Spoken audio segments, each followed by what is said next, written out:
বাবা জানেন না ছেলেরা স্কুলে যাবে। আরো দু একটা আমি ঘটনা শুনে বলবো।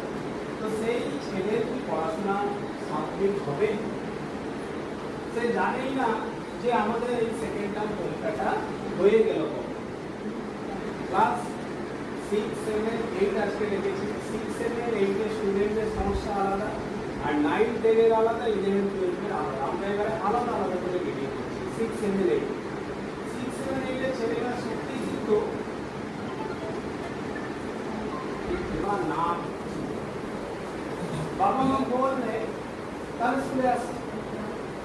সে যে বাবা মায়ের উপর জোর খাটাচ্ছে যে স্কুলে যাবে না, তা কিন্তু নয়। 6, 7, 8 এর ছেলেরা এরকম করে না। ছেলেমেয়েরা কি করে না, এখনটা করবে না, আমরা মনে করি না। তাহলে সেই ছেলেমেয়েটা স্কুলে আসছে, সেটা আমাদেরও যেমন দায়িত্ব, আপনাদের বাড়িতে ছেলে মেয়েদেরকে প্রত্যেকদিন অন্তত ঠিক আছে, কিন্তু সন্ধ্যেবেলা এসে অন্তত একটু জিজ্ঞেস করুন যে স্কুলে গিয়েছিল কিনা।